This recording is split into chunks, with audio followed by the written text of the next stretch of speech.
Shanghai, one of the biggest, busiest and most developed cities in the People's Republic of China. About 60% of the 13 million inhabitants of Shanghai live in the downtown area. Shanghai's metropolitan area covers about 800 square kilometers. Shanghai is a port city, with the Huangpu River as the main gateway for ships to arrive and depart. The Huangpu River is always busy with a myriad of activities. Apart from merchant ships, the river is also the main route for small boats laden with 1,001 types of goods, to be unloaded at wharfs along the river. The rapid development of Pudong's free trade zone of late has strengthened this metropolitan city's image. Skyscrapers, each with its own unique architecture, rise like mushrooms after a monsoon rain. It is not a surprise, therefore, to know that Shanghai City is also named the Architecture Museum. Shanghai is an economic centre which has become the hub for commercial, industrial, technological, financial and communications activities. This materialistic development, however, does not tarnish the identity of Shanghai as one of the most historical cities in China. Shanghai has become the destination for thousands of tourists who want to see for themselves the wealth and uniqueness of China's heritage. This is a famous tourist spot, situated in the centre of Shanghai City. Apart from shopping, tourists can also witness the beauty of Chinese traditional architecture. It is estimated that there are about 50,000 Muslims in Shanghai. The complete history of the arrival of Islam to this city has not yet been documented. However, it is claimed that Islam was introduced into Shanghai 700 years ago, either during the end of the Song dynasty or during the early Yuan dynasty. In 1843, when Shanghai opened its trade route with the outside world, its bond with Islam was strengthened. Today in Shanghai, there are a total of 5 schools, a hotel, a restaurant, a food manufacturing factory and a slaughterhouse, which are managed and handled entirely by Muslims. Shanghai also has 6 mosques, one of which is the Jiatao Yuan Mosque, situated in southern Shanghai. We were welcomed by Musa Jin Hong Wai, 37, the mosque's imam. Imam Musa, a local, was born in a non-Muslim family. When he was 21, Musa came to the mosque to learn about Islam. After frequenting the mosque for some time, his heart opened to embrace Islam as a way of life. It was here that Musa furthered his knowledge in Islam. 8 years ago, the locals appointed him as imam and teacher here. The Jiatao Yuan Mosque was built in the 14th century and was renovated in 1930.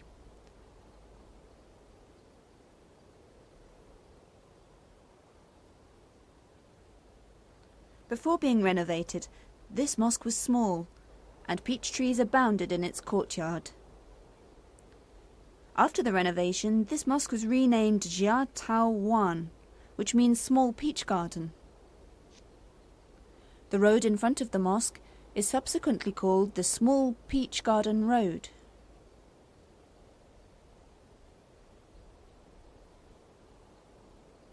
Today, however, there are no more peach trees around. Although there are no more peach trees, they are still fresh in our minds.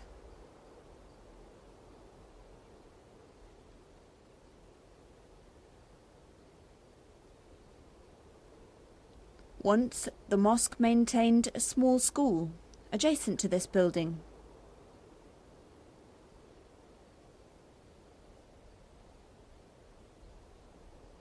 The imam frequented this school to teach his students.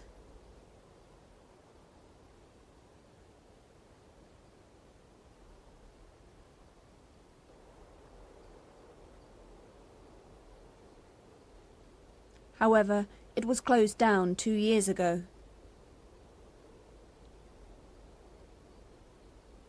After the closure of the school, We decided to convert this place into a museum and the office of the local Islamic Society.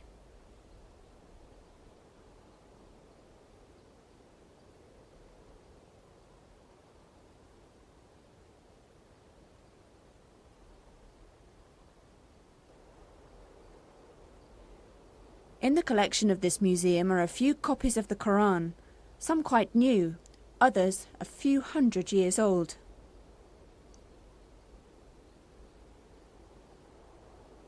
Also on display is this bronze container which is etched with Arabic script. A Quran smaller than a box of matches is among the valuable collections of this museum. Our journey to track down the history of the development of Islam in Shanghai does not end at Jia Taoyuan Mosque. We were told that there is another mosque in the province of Songjiang, which is said to be the oldest mosque in Shanghai. We decided to find it. Songjiang, our next destination, is about 2 hours' drive from Shanghai city. During the Yuan dynasty in the 13th and 14th century, Songjiang had been a strategic district for the military. At the same time, Muslim soldiers who had worked under the Yuan ruler built this mosque called the Songjiang Mosque. This mosque is now open to visitors who are interested in learning about the local Islamic history in greater detail.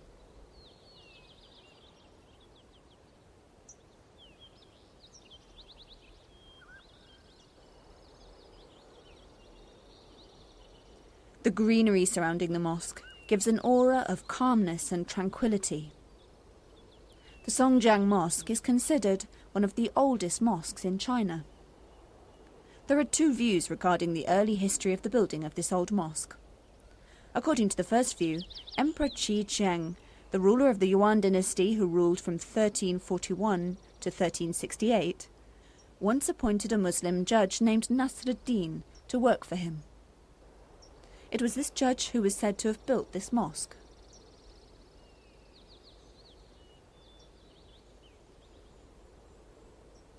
However, according to the second view, this mosque was built by Muslim soldiers who served under the Yuan dynasty emperor. According to record, when the Mongols from the Yuan dynasty entered southern China, a number of its Muslim soldiers of Persian ancestry decided to stay. The Songjiang Mosque clearly shows the influence of Chinese architecture and culture. Our group was met by a few of the mosque's committee members. The Songjiang Mosque, also known as the Zhenjiao Mosque, has been gazetted as a historical building by the local government. Although as a whole the architecture of this mosque emphasizes Chinese art, the influence of Arab Islam can still be seen on some parts of the mosque. This mihrab, or prayer niche, for example, is decorated with Arabic calligraphy. Calligraphy, or khat, is among the Islamic art elements which alters the appearance of early Chinese mosques.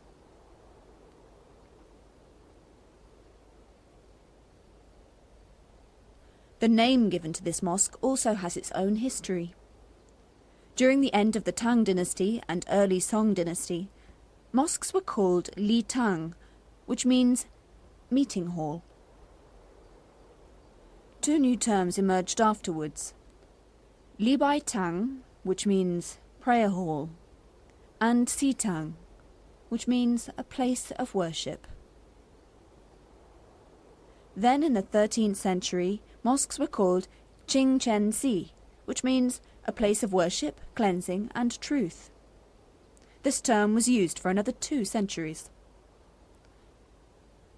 Mosques have also been called Qi Jian, which means government building.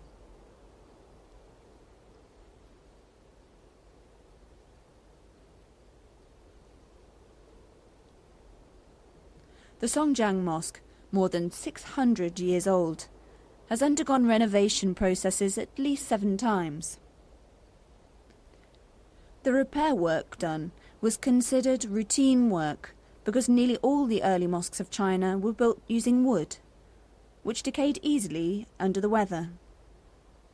This mosque was once repaired in 1391 and 1582 during the Ming dynasty, in 1677 and 1821 during the Qing dynasty, and in 1955, 1980 and 1982 during the era of the People's Republic of China.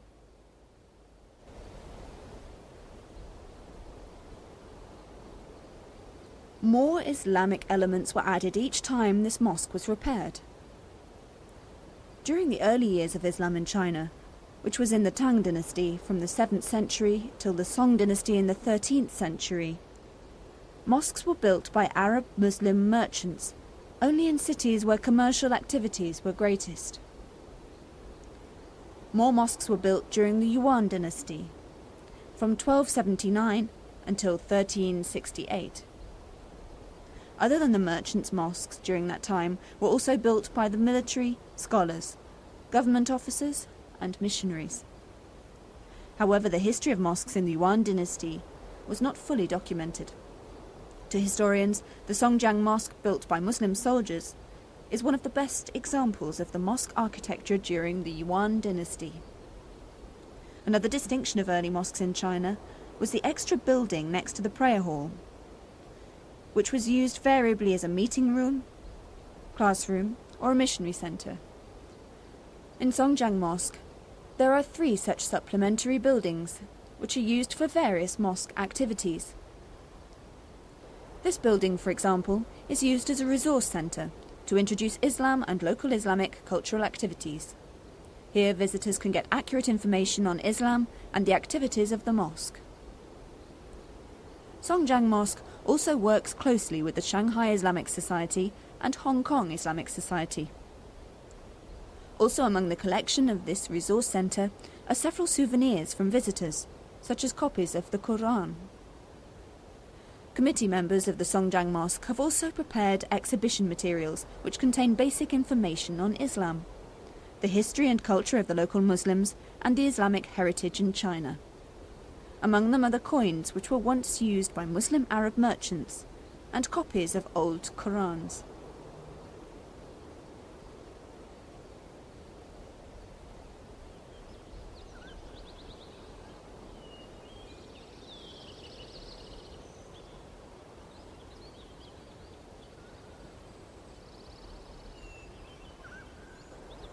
For the local Muslims, a visit from brothers in Islam from overseas is regarded as important because it is through this that they can gain information on Islam's development, change ideas, and create partnerships in various fields.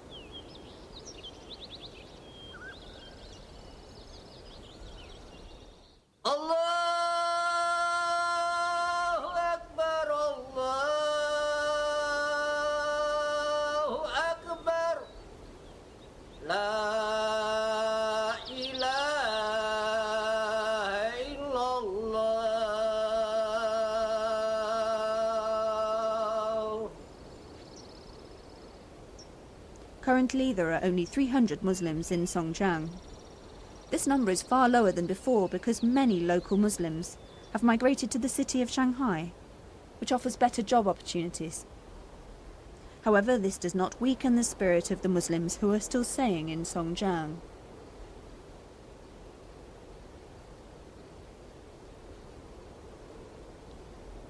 Congregational prayers, for example, are still done and monitored by the committee members on a rotational basis, including the Imam Yusuf Shah Ki Liang.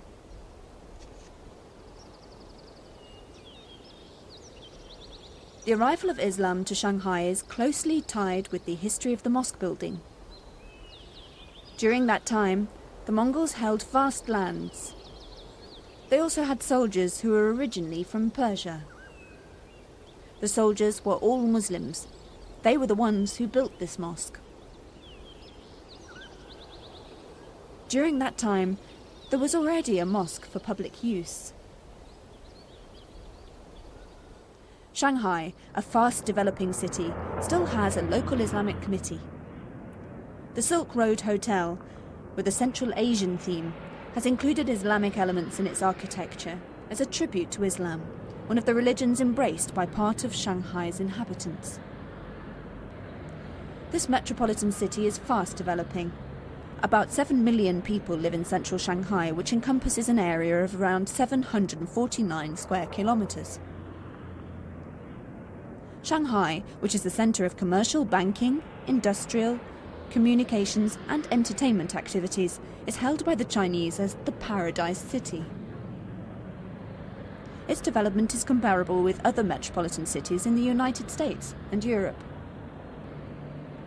Its efficient and comprehensive transportation system of highways, railroads, air and sea transport have become the backbone for Shanghai's rapid development. Added to this is the role of the Huangpu River as the gateway for trade in and out of Shanghai. We grabbed the chance to see for ourselves the various activities along the Huangpu River. The Huangpu River is one of the busiest ocean trade routes in the People's Republic of China. Ships and boats of various sizes travel along the Huangpu River almost incessantly. The activities along this river have in fact become busier with the opening of the Pudong Economic Development Zone, a special new zone which was opened recently on the left bank of the Huangpu River.